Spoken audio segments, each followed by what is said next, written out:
Welcome to my channel NSR digital classes. दोस्तों, आप लोगों का स्वागत है मेरे यूट्यूब चैनल में।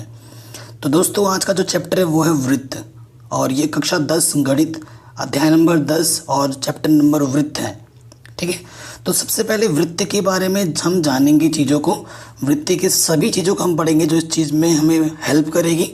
उसके साथ ही साथ इसका जो प्रमेय है 10.1 उसको भी हम अच्छे से सीखेंगे, जानेंगे, और प्रश्नावली 10.1 को पूरा सॉल्व करेंगे। ठीक है, तो वीडियो को अभी कर दो लाइक, क्योंकि आप बाद में भूल जाते हो। तो सबसे पहले देखो, चैप्टर का नाम क्या है? वृत्त। आप बोलोगे सर ये तो पहले ही से ही हमें पता है, अब वृत्त में हम कौन सी नई चीज़ें सीख जाएंगे जो हमने पहले नहीं सीखी हैं? तो देखो, चीज़ें बहुत सी होती हैं और हमें समय के साथ साथ हमें चीज़ें मिलती जाती हैं और हम उसे सीखते जाते हैं। जो पहले कुछ चीज़ें हमने सीखी हैं उसको भी हम पहले से एक बार रिकॉल कर लेते हैं कि भाई वृत्त होती क्या है। ठीक है, सो सबसे पहले आपको पता है, एक अगर आप बिंदु ले लेते हो, ये जो बिंदु ले लिया मैंने, इसे हम क्या बोलते हैं? केंद्र। ठीक है, केंद्र बोल देते हैं। और बिंदु से एक थोड़ी सी दूरी ले ली मैंने, एक दूरी ले ली, इस दूरी को मैं क्या बोलूँगा? त्रिज्या। अब इस दूरी पर देखो, यहाँ पर आपने रस्सी बांधी, रस्सी का नोक यहाँ रखा और इसको पकड़ के यूं गोल घुमा दिया, यूं गोल घुमा दिया। ठीक है, तो ये जो गोल बना है, गोल नहीं बोल सकते हम, तो ये जो बना है कागज पर यूं, इसे हम क्या बोलते हैं? वृत्त। इसको हम वृत्त बोलते हैं। और ये जो है, ठीक है, अगर मैं आपको बताऊं ये क्या है, ये तो हमारा केंद्र बना। अगर इस ओ बिंदु को हम क्या बोलते हैं? केंद्र। और ये जो हमने खींचा है, ये जो टोटल ये जो हमारा है, इसे हम क्या बोलते हैं? इसे हम बोलते हैं परिधि। परिधि मतलब कितनी, जो ये जो टोटल गोलनुमा दूरी है, इसे हम क्या बोलते हैं? परिधि। ठीक है, और इस पूरी चीज़ को हम क्या बोलते हैं? वृत्त बोलते हैं।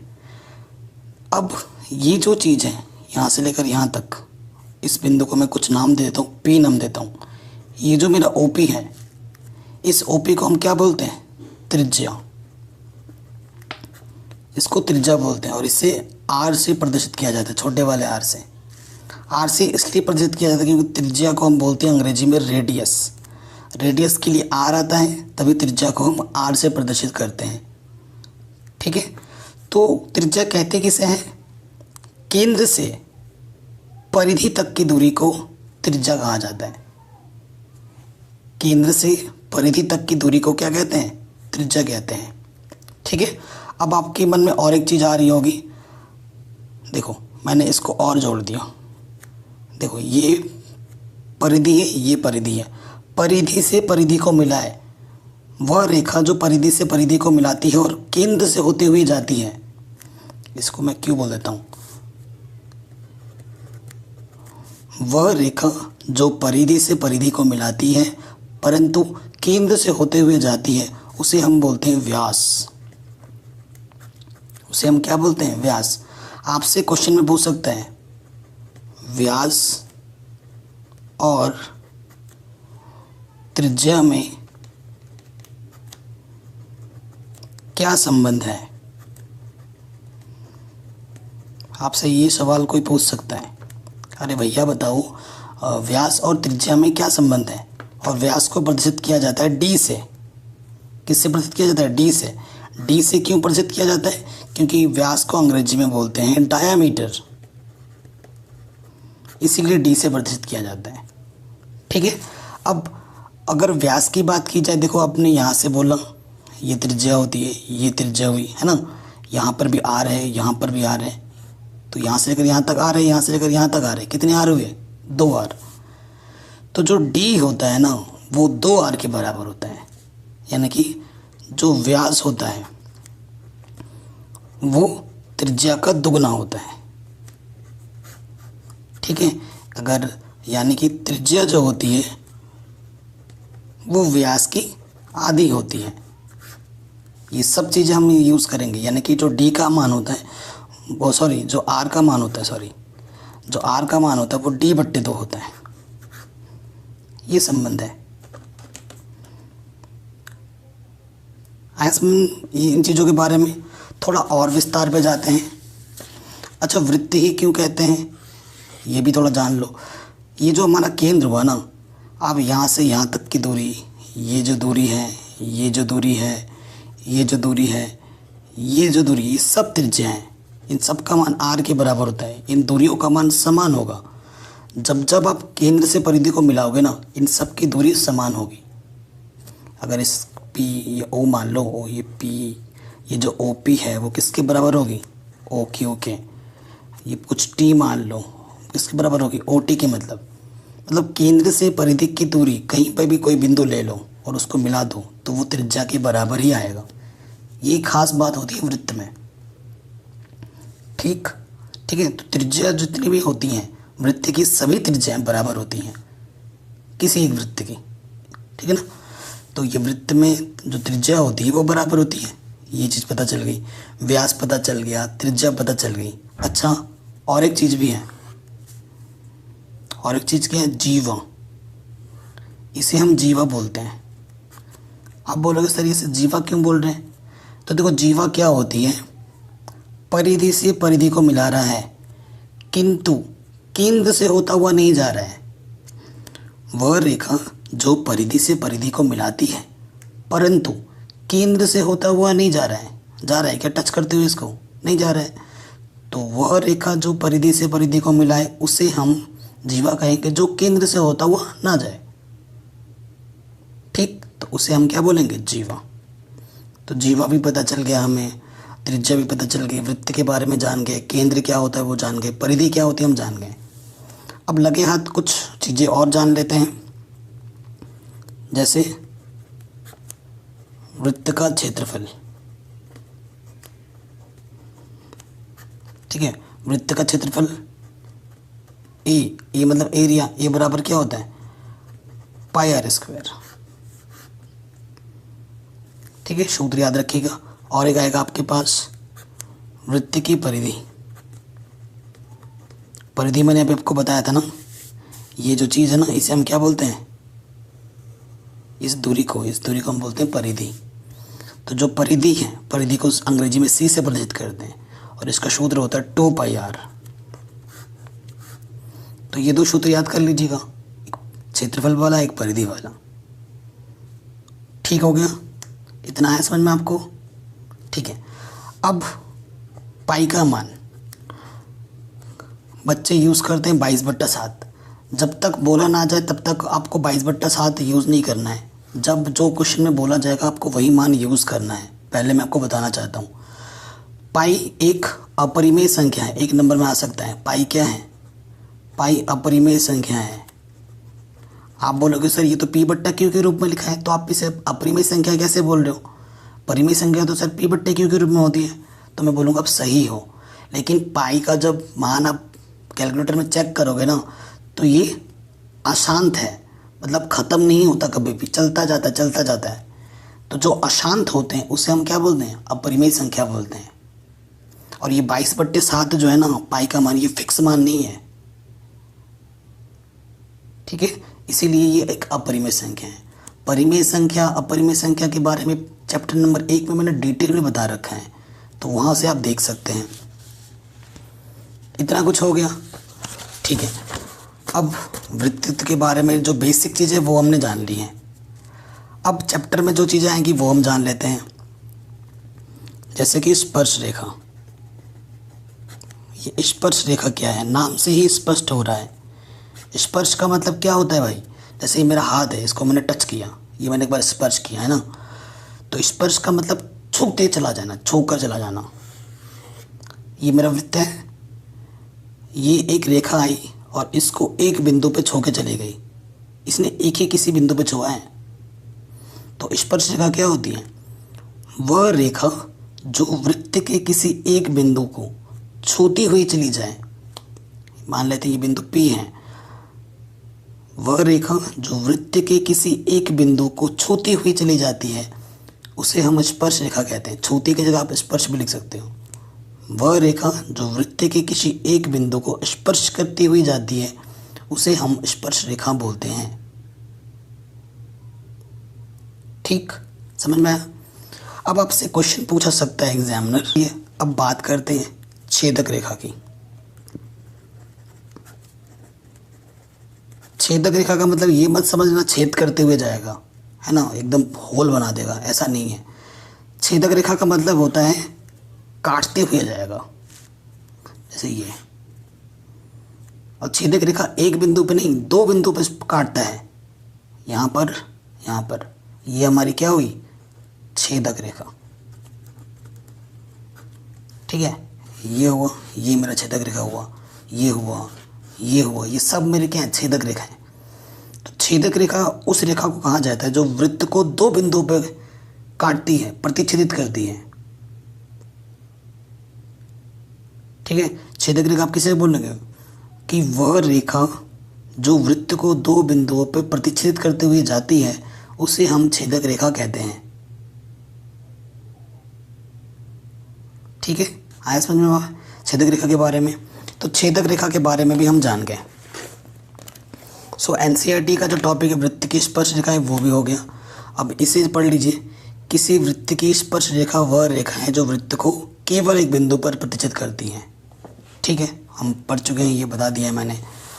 फिर देखिए जो मैं बोल रहा था कि एक बिंदु से अनंत अनंत स्पर्श रेखाएं खींची जा सकती हैं।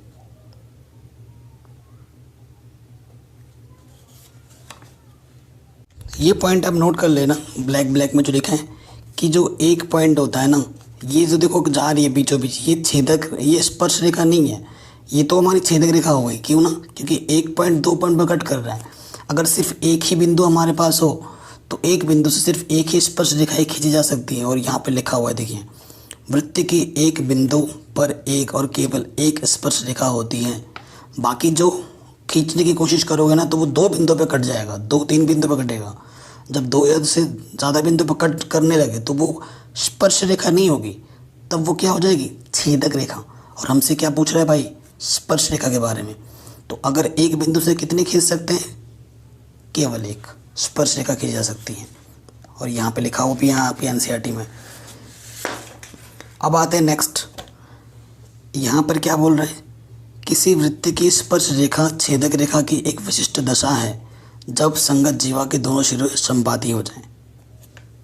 ठीक, सो देखो ये हमारा क्या है, ये वाली जो रेखा है एक बिंदु पर स्पर्श करती हुई गई है, ये जो पी डैश क्यू डैश है ये स्पर्श रेखा है।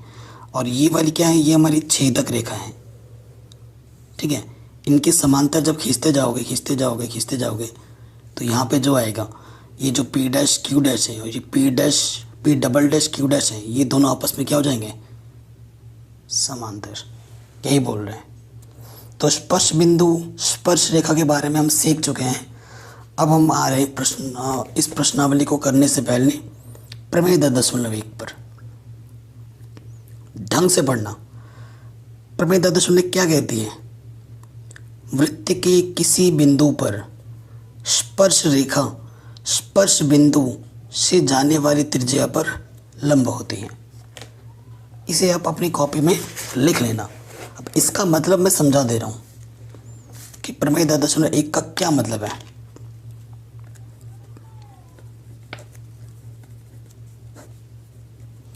प्रमेय 10.1 क्या कहती है, अगर आपके पास कोई वृत्त है, ये मेरा वृत्त है ना, ये मेरा वृत्त है, ये मेरे वृत्त का केंद्र है, ये मेरे वृत्त का क्या है, केंद्र है। इस केंद्र को मैं ओ बोल देता हूँ। अब इस पर मैंने एक स्पर्श रेखा खींची, यहाँ पर एक बिंदु पर टच करते हुए, माना ये बिंदु टच बिंदु पी है, ये स्पर्श बिंदु है पी, और इसको रेखा का नाम देता हूँ मैं टी पी, और ये मेरा क्या है, टी पी, स्पर्श रेखा। तो प्रमेय 10.1 क्या बोलती है कि अगर आपके पास कोई वृत्त है, उस पर कोई स्पर्श रेखा गई है एक बिंदु के छूते हुए, स्पर्श रेखा एक ही बिंदु को छूते जाएगी, तो ये जो स्पर्श बिंदु होगा और ये जो केंद्र होगा, अगर उसको मिलाया जाता है, अगर उसको मिलाया जाता है तो इस स्पर्श रेखा में और ये केंद्र से जो स्पर्श बिंदु को मिलाया गया है, ये जो रेखा बनेगी, इनके बीच जो कोण बनेगा वो हमेशा 90 डिग्री का होगा। लंब, लंब का मतलब 90 अंश का कोण। समझ में आया? कोई वृत्त होगी जिसकी स्पर्श रेखा होगी, स्पर्श रेखा होगी तो एक स्पर्श बिंदु होगा। स्पर्श बिंदु से जब केंद्र को मिलाया जाएगा तो स्पर्श रेखा और इस रेखा के बीच का जो कोण बनेगा वो हमेशा 90 अंश का बनेगा, लंब होगा। लंबों का मतलब होता है 90 डिग्री। ठीक, ये आपका चित्र बना हुआ है यहाँ से आप, ठीक है। इसको मैंने आराम से आसान भाषा में समझा दिए। अब हम आते हैं हमारी प्रश्नावली 10.1 पर। तो प्रश्नावली 10.1 का पहला क्वेश्चन हमसे क्या पूछ रहा है? एक वृत्त की कितनी स्पर्श रेखाएं हो सकती हैं, ये हमारा प्रश्न है। ठीक है, तो आंसर पे आ जाते हैं हम। क्वेश्चन तो है ही आपके सामने। एक वृत्त की कितनी स्पर्श रेखाएं हो सकती हैं भाई, बताओ जरा। 1, यहाँ 2, 3, 4, ऐसे तुम बनाते रहोगे, ख़त्म नहीं होगा कभी भी। तो सीधा सीधा जो इसका उत्तर है वो क्या है? अनंत या फिर अनेक, अपरिमित रूप से अनेक, या फिर सीधा सीधा लिख देना अनंत। इसका आंसर क्या लिख दोगे आप? अनंत। ठीक है, आराम से आया समझ में? ये क्वेश्चन हो गया। अब आ जाओ दूसरे प्रश्न पर। इन रिक्त स्थानों को हमें भरना है। सो हमसे पहला क्वेश्चन में क्या बोल रहे हैं? रिक्त स्थानों की पूर्ति कीजिए। पहले में बोल रहे हैं किसी वृत्त की स्पर्श रेखा उसे डैश बिंदुओं पर प्रतिच्छेद करती है। स्पर्श रेखा एक ही बिंदु पर प्रतिच्छेद करती है, अभी हमने पढ़ा था। ठीक है, ये जो वृत्त है, ये जो स्पर्श रेखा है, कितने बिंदुओं पर प्रतिच्छेद करती है? केवल एक। सो उत्तर क्या होगा? केवल एक बिंदु पर। दूसरे का फर्स्ट का जो आंसर होगा वो होगा केवल एक बिंदु पर स्पर्श करती है स्पर्श रेखा, है कि नहीं? ये हमारा क्या है? स्पर्श बिंदु। तो ये क्वेश्चन भी हमारा आराम से बन गया, दूसरे का फर्स्ट। ठीक है, अब आते हैं दूसरे के सेकंड पर।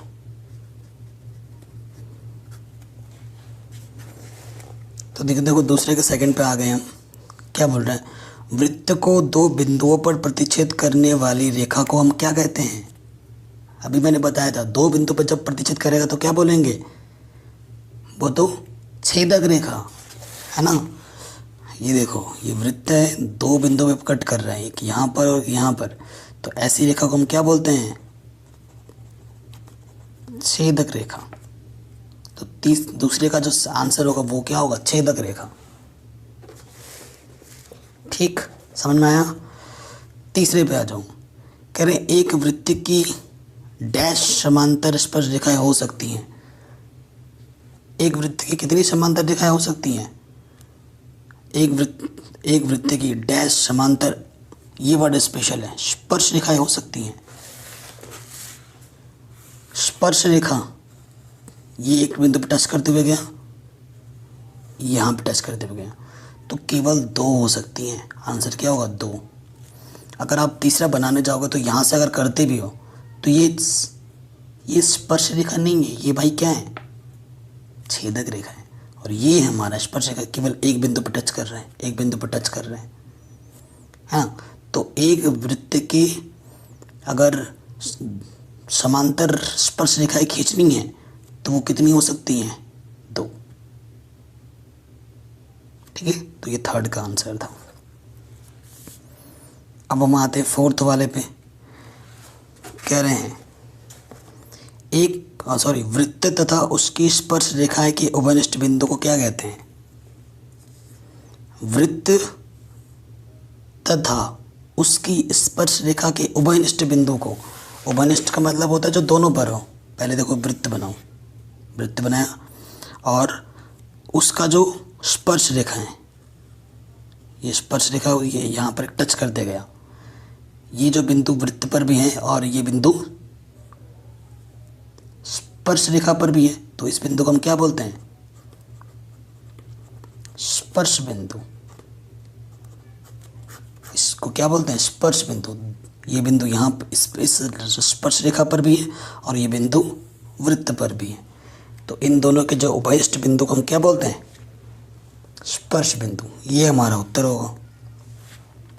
तो 10.1 का जो क्वेश्चन नंबर 1 था, 2 था, वो हमने कर लिया है।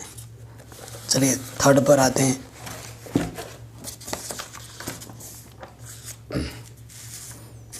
बाकी सभी चैप्टर मैंने करा रखे हैं, लिंक्स मिल जाएगी आपको डिस्क्रिप्शन पे।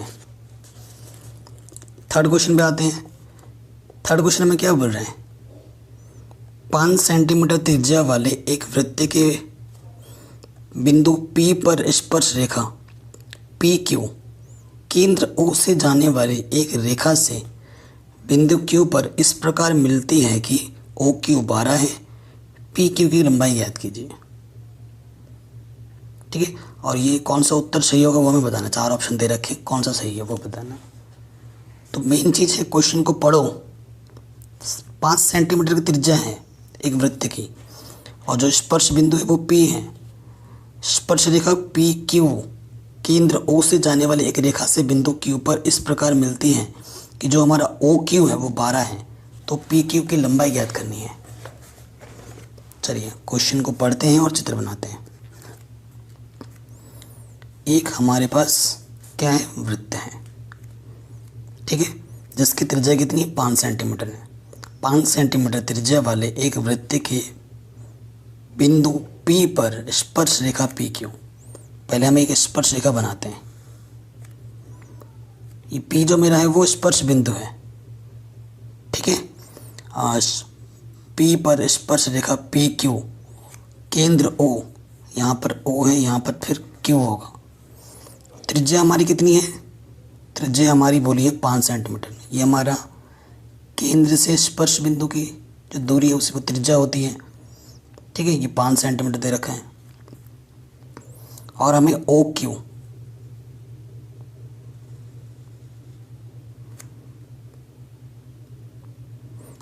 कितना दे रखा है? हमें 12।